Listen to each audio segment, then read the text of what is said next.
El Cuentacuentos.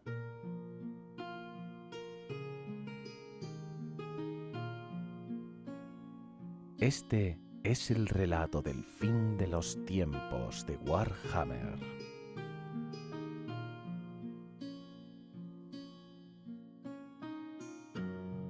Gracias a la web Biblioteca del Viejo Mundo por permitirme compartir contigo este relato.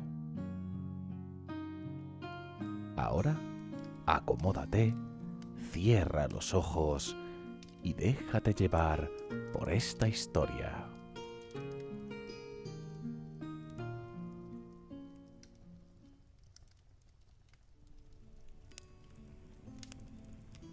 Capítulo 3.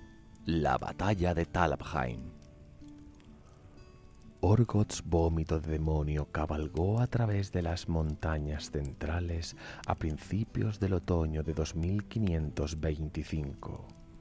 Acostumbrado a Pico Cuerno Hielo, donde la realidad misma estaba a menudo bajo asedio, sus campeones hicieron poco esfuerzo en las montañas prohibidas que se elevaban desde el bosque profundo de Osland. Sus magos clavaron garras duras como el hierro en la piedra antigua, franqueando el terreno escarpado con la misma facilidad con la que los grandes simios se balancean a través de la selva. Aquí y allá caían guijarros, a veces empezando pequeñas avalanchas, pero los Pox Magots estaban siempre un paso por delante. Llevaban no solo a los señores de la tribu Cuerno Hielo, sino también a los guerreros conocidos como los repugnautas, reclutados en el Torreón de Latón. Cada uno tenía su espada clavada en la piel insensible del magot que lo llevaba para mantenerse firme, con su hedor bendecido por Nargel, asegurando que las bestias voraces no se limitaran a devorarlos. La pequeña fuerza de vómito de demonio estableció un ritmo incansable a través de las montañas centrales. Al igual que los Glotkin habían anticipado, no había mejor fuerza en todo Norsca para franquear las montañas hacia el corazón del imperio. A pesar de que estaban en un punto al descubierto para los ojeadores de Osland de vista aguda, el pequeño número de los jinetes Cuerno Hielo les impidió recibir cualquier represalia importante por el ya fuertemente presionado imperio. Su ruta de acercamiento, que ningún general cuerdo habría considerado posible, vio a los jinetes Magot alcanzar los bosques que rodeaban Talabheim en cuestión de meses. Un ejército normal habría necesitado la mayor parte de un año para hacer el mismo viaje. Talabheim es conocida como el Ojo del Bosque, ya que es una bolsa de seguridad en medio de una zona natural salvaje infestada de monstruos. Una ciudad construida dentro de las paredes de la caldera de un volcán gigante inactivo. Es una fortaleza natural en la que existe una sola entrada, un túnel sinuoso, vigilado por el asentamiento fortificado conocido como Talagad.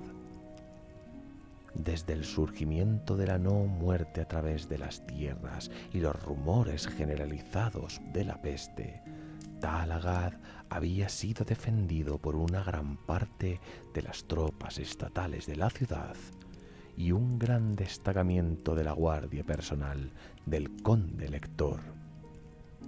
Estaba cerrada, bloqueada e incluso sellada mágicamente contra los terrores del bosque, ya que Talabheim tenía sus propias granjas dentro de las murallas del cráter, y su gente se contentaba con sobrevivir por su cuenta, mientras que la confusa tormenta rugía. Las defensas eran poco desafío para Orgoz y sus hombres. Con bestias de guerra como las suyas, los jinetes cuernohielo simplemente esperaron hasta la noche y luego espolearon sus monturas Maggot, escalando la parte exterior del gigantesco cráter hacia las almenas en su parte superior. Cuando llegaron a los bajos de las almenas de Talabheim, los jinetes Maggots esperaron hasta el cambio de guardia y entonces lanzaron su ataque. Los soldados vigilando las murallas estaban mal preparados para el baño de sangre que se avecinaba. El mago de Morbidex 2 veces nacido, Triple Lengua, rodó a lo largo de la pared del cráter, arrojando a sus defensores a una muerte rocosa. La propia montura de engendro podrido vomitó aerosoles demoníacos de vitriolo sobre cualquiera que trató de huir. Orgoz rugió en alabanza a Nargel, mientras sus hachas podridas se hundían en cuellos a izquierda y derecha, con cada cabeza decapitada rebotando hacia abajo hasta los barrios pobres. En cuestión de minutos, los jinetes cuernohielo se deslizaban por las paredes internas del cráter de Talabheim, con los repugnautas del torreón de latón manteniéndose cerca detrás de ellos. La rapidez inesperada de su ataque había tomado a muchos de los defensores de la ciudad por sorpresa. Sin embargo, ese mismo día, la guardia de la caldera de Talabheim había sido advertida por el hechicero celeste Jerobangion de un posible ataque por la noche. Los jinetes Maggot apenas llegaron a las barracas del borde de la ciudad cuando los virotes y las flechas volaron hacia ellos.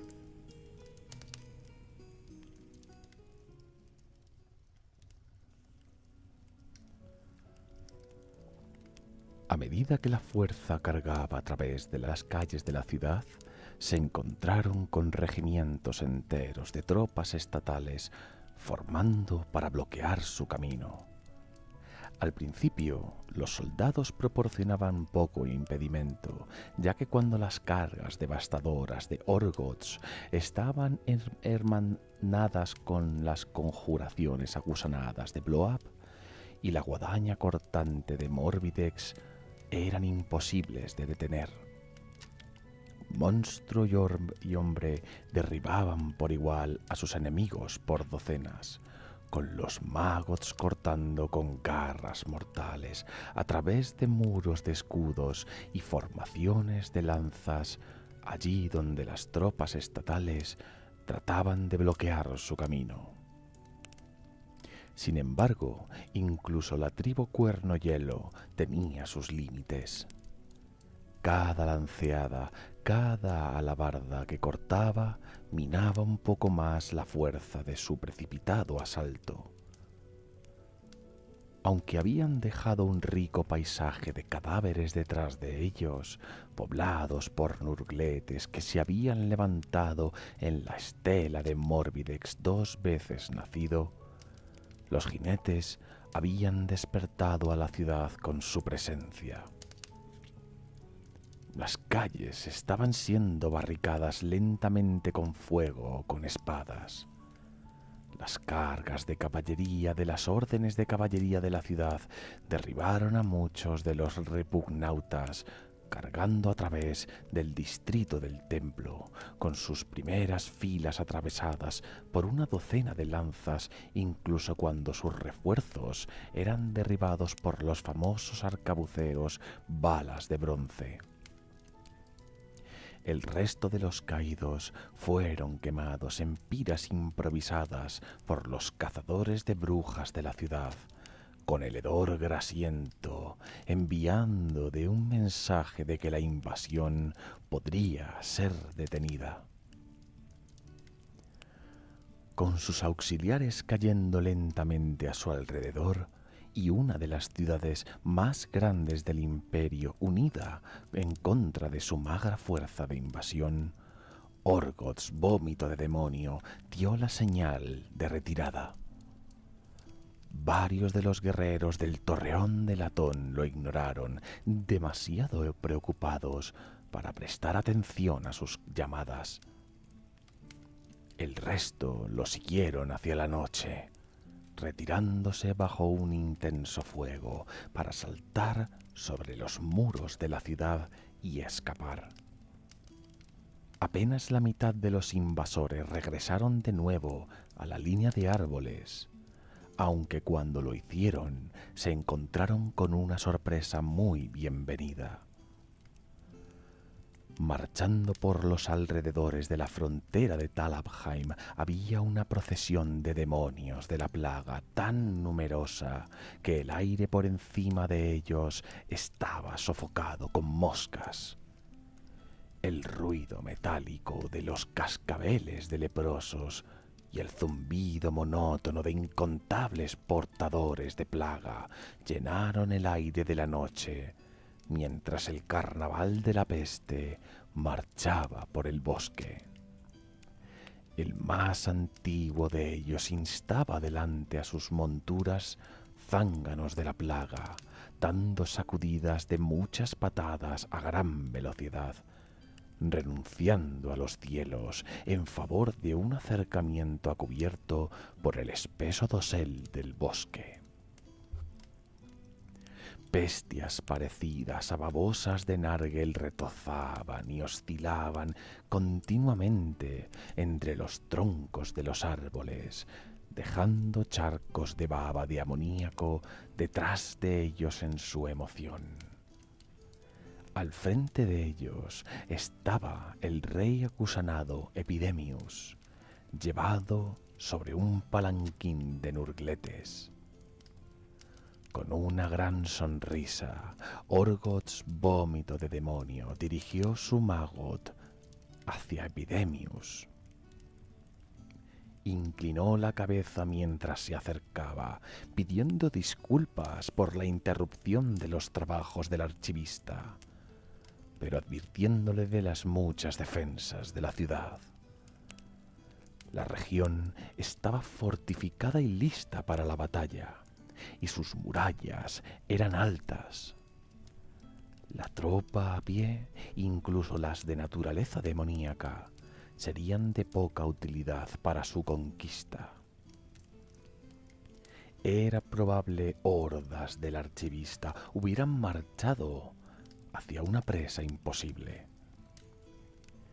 Epidemius posó su pluma con exagerada lentitud, mirando a Orgots como si lo viera por primera vez. Con sílabas graves y sonoras, el escriba postuló un enigma. Si Talabheim no podía ser superada, dijo, ¿cómo podrían obligar a sus ciudadanos a venir hacia ellos? Al descender su palanquín, Epidemius rodeó el mago de Orgots en un amplio círculo, tomando notas en una piel del pergamino a su paso. Llegó hasta el paquete en el que se mantenía la vasija de plaga de los Glotkin y tocó la tela con una larga uña. En el interior estaba la clave: llenar la ciudad de peste, y los defensores de Talabheim vendrían hacia ellos. Antes de que las lunas hubieran llegado a su cenit en el cielo, Orgots había supervisado la construcción de una gran pira fuera de los mulos de Talabheim, con la madera húmeda y la descomposición utilizada en su construcción emitiendo una gran cantidad de humo. Estos fuegos eran comunes a la tribu Cuernohielo, hasta que su maestro vertió el contenido de la vasija de peste en la quemada madera. A continuación, la devanada columna de humo se convirtió en un torbellino de espesa nube blanca que se hinchaba más y más alta, hasta que se formó una nube de tormenta por encima de los aleros del bosque. Las cargadas nubes desataron una tormenta de llovizna y luego, mientras se formaba un líquido de color blanquecino a partir de las nubes, un diluvio. Epidemius rió largo y bajo mientras malignos chubascos de pus y sangre infecta golpeteaban los techos de Talabheim y horrorizaban a los que se habían creído a salvo dentro de sus murallas. El fenómeno era tan intenso, tan implacable, que las personas se dejaron llevar por el pánico. Mientras las alcantarillas y desagües de la ciudad del cráter se desbordaban, la naturaleza autónoma de Talabheim se estaba volviendo contra ella. Los distritos exteriores pronto se obstruyeron con ciudadanos gritando y las calles de la ciudad comenzaron a llenarse pulgada a pulgada. En poco tiempo, los fluidos de color blanco amarillento que inundaban las calles alcanzaron los tobillos y después cubrieron las rodillas. El olor de los líquidos infectados bastaba por sí solo para minar el valor de mucha de la gente de Talabheim, y muchos de los respetables ciudadanos se peleaban los unos con los otros en su confusión. Sin embargo, la mayoría recurrió al más básico de los instintos y huyó, escalando las murallas del cráter para escapar del horror de debajo. Los líderes militares de Talabheim, suponiendo con razón que la causa del diluvio era obra de los invasores que habían rechazado, comandaron tantos regimientos como pudieron para la próxima lucha. Sonaron sus clarines de guerra por encima del estruendo de la tormenta. Salieron en masa de Talagad para cazar y destruir a sus perseguidores. De este modo, se dirigieron directamente a las fauces de la trampa de Epidemius.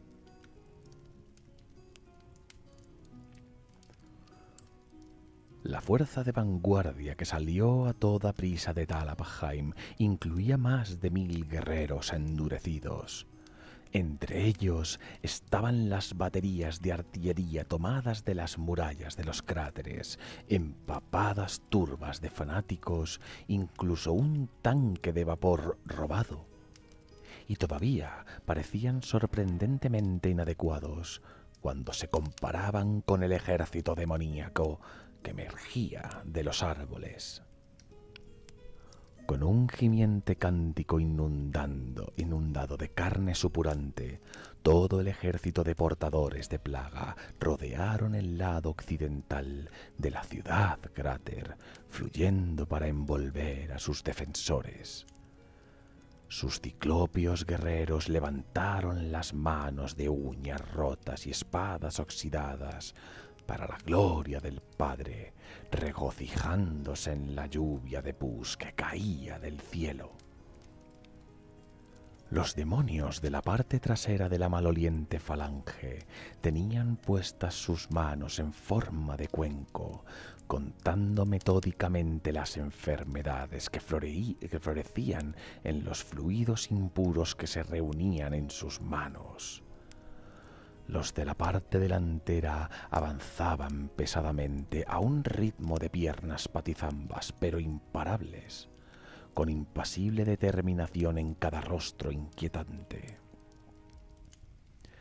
Al frente de ellos montaban los jinetes de Maggot, de pico cuerno hielo, riéndose de su cambio de fortuna y balanceando sus hojas por el aire a la espera de la inminente batalla.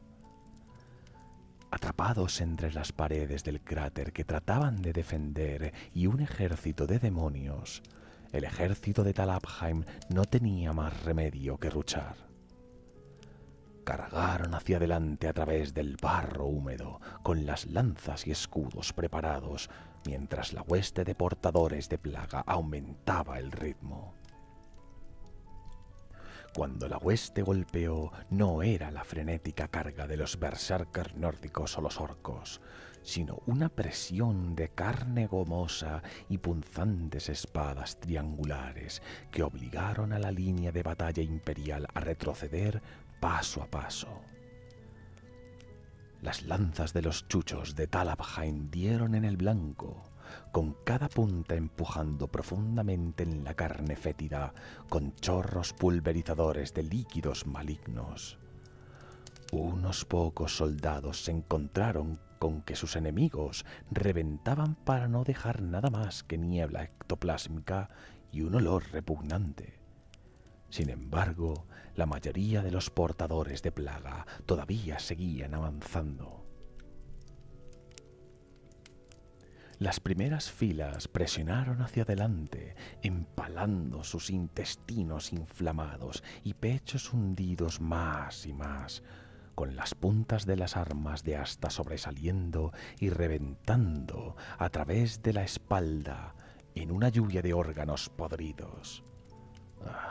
Aún así continuaban avanzando con sus monótonas voces minando la cordura de las tropas estatales mientras los demonios contaban las enfermedades de la piel ondulando a través de las caras y las manos de sus enemigos. Su proximidad era un arma en sí, y por todas partes un soldado comenzaba a toser, vomitar, gritar o incluso caerse desplomado. La línea de batalla vaciló por un momento hasta que una voz de mando resonó fuerte, ordenando mantenerse firmes a los hombres de Talabheim. Revan Grace se abrió paso hasta la primera fila, cortando la masa de carne demoníaca con una espada que parpadeaba con fuego violeta. Dondequiera que la espada cortaba o donde su punta apuñalaba, los demonios simplemente dejaban de existir, desapareciendo en una nube de llamas de color magenta. Los lanceros alrededor del capitán Grace se rehicieron, colocando sus lanzas bajo sus axilas e instando a sus compañeros en la quinta y sexta línea a golpear con fuerza con el extremo de cada arma de asta. Con sus lanzas apoyadas por 3 docenas de buenos hombres, las tropas estatales en las primeras filas empuñaron dagas para apuñalar a los portadores de plaga que avanzaban voluntariamente tirando de sí mismos a lo largo de la longitud de cada asta. Las puntas de acero se hundieron en ojos con cataratas y más de un demonio fue desterrado de nuevo al reino supurante de donde provenía. Regimientos más pequeños de espadachines y alabarderos se deslizaron en torno a los bordes de la hueste demoníaca, y lo que comenzó como un agolpamiento desesperado se convirtió en una matanza de barro empapado, mientras las mandíbulas del ejército del imperio se acercaban y se cerraban. 1/10 parte del total de la hueste de epidemios había sido expulsada en la primera hora de batalla, y el suelo bajo los pies estaba sucio con icor. Los balas de bronce, desde su posición elevada en el borde de la pared del cráter, disparaban un disparo tras otro contra los gigantescos demonios mosca que se dirigían hacia su posición. El sargento de los arcabuceros, Lutiger Swift, ordenaba abrir fuego con sus hombres apuntando a los ojos, articulaciones de las alas o las cabezas de los portadores de la plaga en lo alto de cada caparazón insectoide. Aunque la mayoría de las balas dio en el blanco sin efecto aparente, en algunos casos la puntería marcó toda la diferencia y moscas podridas caían en espiral de los hielos, como semillas de sicomoro cayendo a tierra.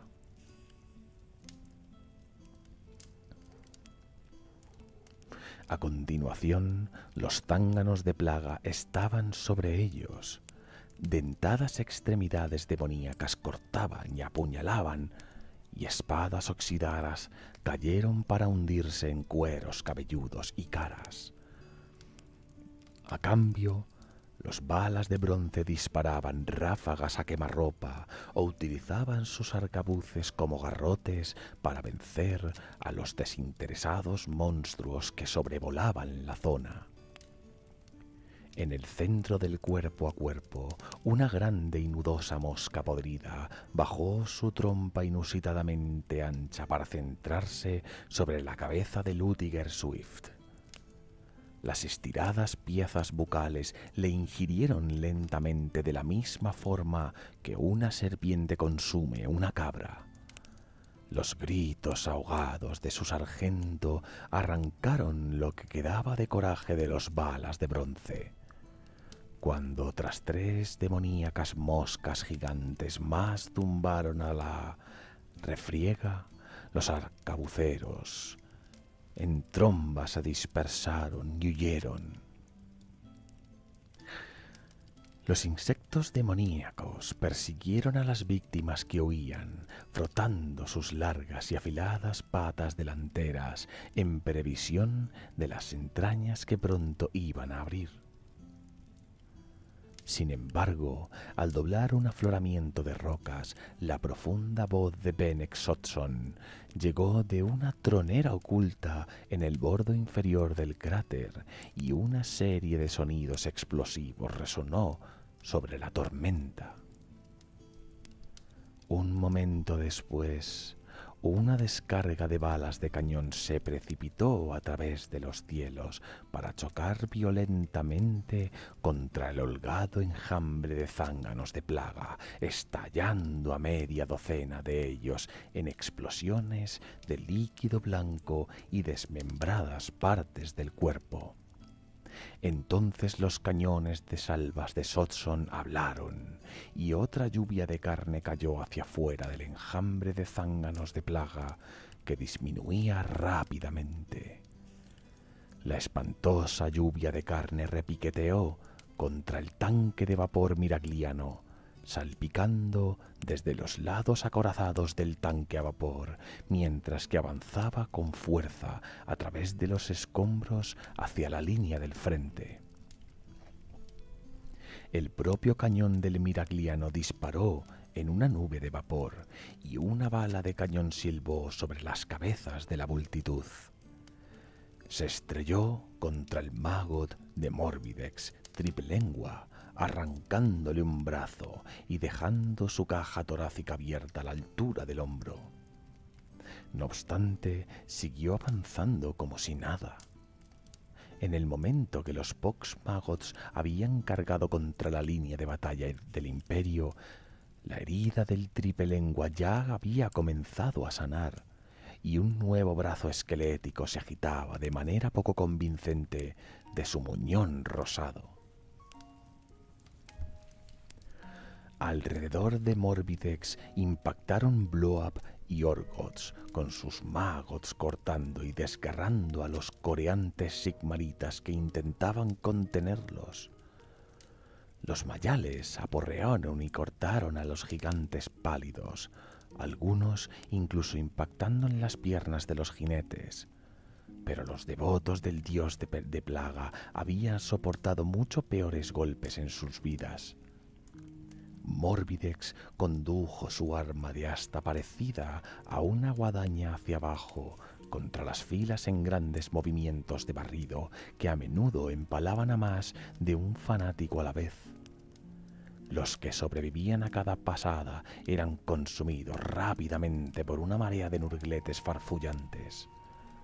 A su lado, Bloab engendro podrido envió nubes de voraces moscas mordedoras hacia las filas sigmaritas, con los enjambres desbrozando a sus enemigos en montículos de huesos sangrientos. Cerca de allí, Las podridas hachas gemelas de Orgoth se levantaban y caían con cada golpe, cortando en dos a uno de los flagelantes que desgarraban y apuñalaban a los monstruos en medio de ellos. Su maggot, mandíbula batiente, disparó su lengua sinuosa, acercando a sus enemigos para que así la bestia pudiera engullirlos con sus bocas gemelas. En cuestión de minutos, a pesar de todo su frenesí y fervor, la turba de flagelantes se había reducido a trozos de tela y carne en ruinas. Vómito de demonio y sus jinetes bramaron en busca de nuevas presas. Pronto encontraron la forma del hechicero ámbar Adric Bosqueverde. Arriba de la pared del cráter, una delgada figura humana se llenó de poder arcano, creciendo en tamaño y extendiendo un par de alas enormes. De repente, una rugiente mantícora se abalanzó para rasgar la espalda de Orgoth con sus garras como espadas. Orgoth rugió de indignación cuando su carne se abrió hasta la columna vertebral, con sus hachas golpeando hacia atrás por encima mientras trataba de desalojar al feroz depredador. El mago de Orgoth se dio la vuelta con tal velocidad que la mantícora tuvo que volar para evitar la lengua parecida a un látigo que se lanzó a atacar sus patas. Mórbides, 2 veces nacido, cargó hacia adelante con la guadaña levantada para golpear. Chasqueando sus alas de cuero, la mantícora se elevó hacia arriba fuera de su alcance, solo para lanzarse en picado a una velocidad terminal, una vez más hacia Bloab engendro podrido. La mantícora agarró la piel suelta del brujo con sus extremidades traseras y tiró hacia arriba con fuerza. A medida que el cuerpo en forma de saco de Bloab emitía chorros de larvas de mosca y demoníacas, su maggot vomitó un gran chorro de bilis que salpicó siseando hacia arriba contra la piel de la mantícora. La bestia se alejó tambaleándose y cerca Morbidex gritó de triunfo, lanzando su guadaña en un barrido de soslayo que atravesaría de punta a punta la cabeza del monstruo. La mantícora, prácticamente sin cabeza, se precipitó hacia abajo, con la guadaña cortando la cola, pero haciendo poco más. Uno de los guerreros blindados plantó su bota en la cara de un espadachín Talabheim y empujó hacia arriba, llevando su espada redonda como una hoz en un golpe que golpeó correctamente a través del esternón de su enemigo con un crujido audible. Viendo la carnicería desplegada, estaba Epidemios garabateando para registrar las plagas que florecían al paso de sus legiones. Su palanquín Nurglete le transportó hacia un trío de bestias de Nargel que se movía dando saltos hacia el tanque a vapor de Talabheim. La máquina de guerra estaba aplastando con su volumen de acero a través de las filas de los portadores de plaga, dejando poco más que una masa ectoplásmica a su paso. Epidemios dio una orden severa, y con una gran panzada, una de las bestias de Nargel cubrió con su masa carnosa la parte delantera del tanque. Un momento después, el excitado demonio explotó con una bala de cañón. Epidemios chasqueó la lengua en señal de desaprobación y señaló una vez con el final de la pluma. Sus norgletes pululaban hacia adelante, trepando por todo el volumen metálico del tanque de vapor. Uno de los ácaros encajó sus nalgas grasientas en el cañón del miraglano, riendo y sorbiendo su nariz. Un momento después, una bestia de Nargel se inclinó hacia el tanque de vapor y el cañón de la máquina disparó. En esta ocasión, el propio tanque se deshizó en una tronante explosión de vapor y desechos de metal. Piezas dentadas de acero volaban hacia el exterior, cegando a las tropas de Talabheim que habían utilizado el tanque como su punto de reunión. Una de las dagas de metralla se clavó a través del cuello de Revan Gereis, poniendo fin a su corriente abusiva para siempre. Con la muerte de su capitán y la desaparición de su máquina de guerra más poderosa, los nervios de las tropas de Talabheim finalmente se rompieron. Se dieron la vuelta y huyeron de nuevo a Talagath, uniéndose a la masa de refugiados que fluía en su pánico hacia Aldorf. Regocijándose en su victoria, los demonios y su tormenta conjurada los seguían de cerca.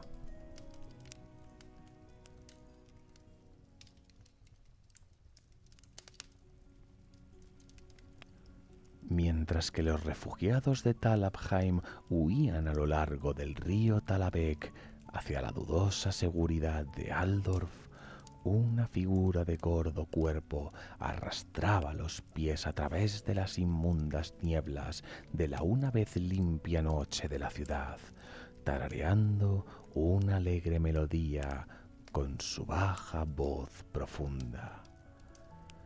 Mientras la figura se acercaba a cada ventana de cada casa del pueblo, el demonio ácaro se encaramó sobre el hombro de la figura y recogió un cucharón de burbujeante líquido del aparato atado a su espalda.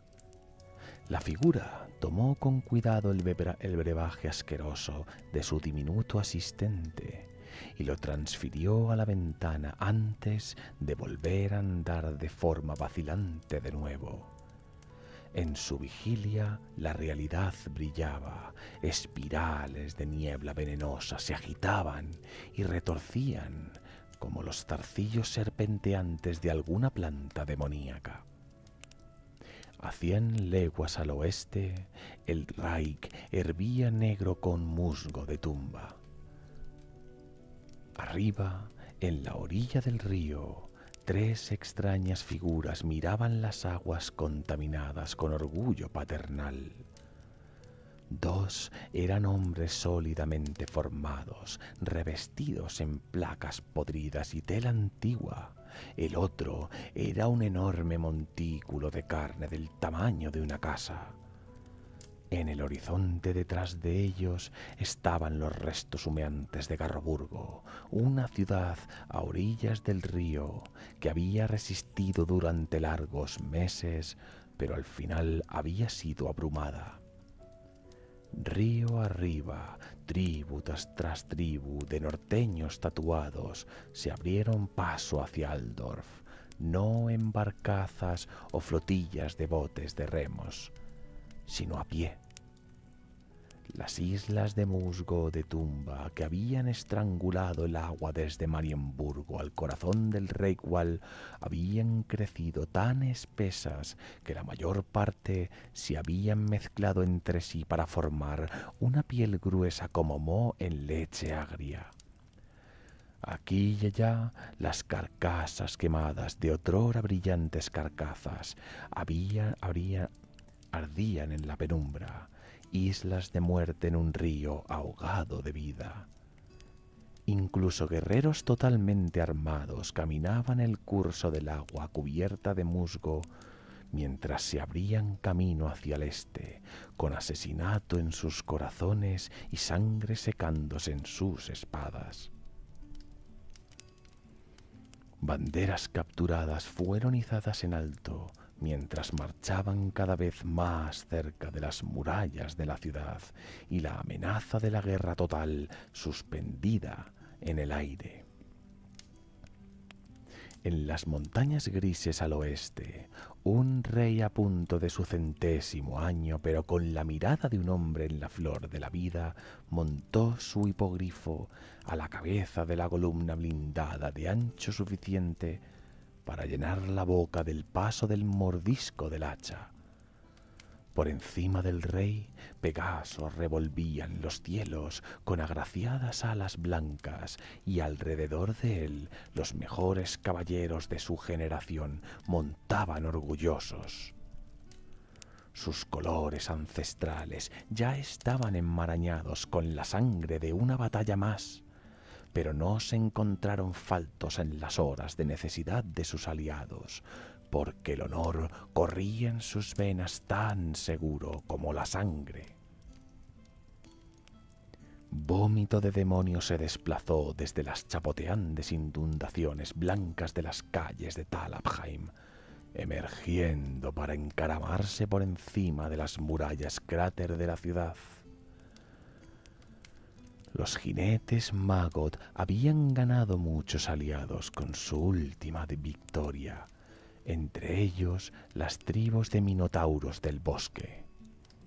La estela perfumada de la horda todavía era fuerte. Lentamente al principio, pero con reunida certeza, los recién llegados demonios siguieron al medio mortal señor de la guerra y el sabor metálico del toro de bronce, cuya tribu se había alistado con la promesa de carnicería. Detrás de ellos les seguían un tapiz de terrores unidos solamente por la esencia del caos. El tiempo de violenta celebración estaba cerca. Un alto sureño merodeaba por los yermos de Oslan, su inestimable espada rúnica mantenida lejos de la vista. Una barba enmarañada disfrazaba sus características reales. Sus huesos doloridos estaban sanando lentamente, aunque su fiel compañero Leonado estaba lejos de ser capaz de tomar los cielos. El sureño llevaba su determinación como un traje de Gromril, y el fuego en su vientre era lo suficientemente caliente para verlo a través de una docena de inviernos kislevitas. Volvería al lugar que le correspondía a la cabeza de los ejércitos del imperio y forzaría a sus enemigos a pagar, incluso si eso le mataba. En lo alto de un fiordo al norte, azotado por el viento del mar de las garras, un señor de la guerra vestido con una armadura de placa barroca se sentó a horcajadas en un corcel demoníaco formado de pura ferocidad. El rey guerrero miró por toda la bahía como un centenar de barcos lobo Kurgan se dirigían al sur, con sus remos brillantes de salmuera subiendo y bajando como el lento pulso del destino. Aunque su expresión quedaba oculta a sus legiones detrás de su ciclópeo casco con cuernos, las comisuras de los labios del señor de la guerra se retorcieron y torcieron hacia arriba en una sonrisa tan fría como las profundidades del mar.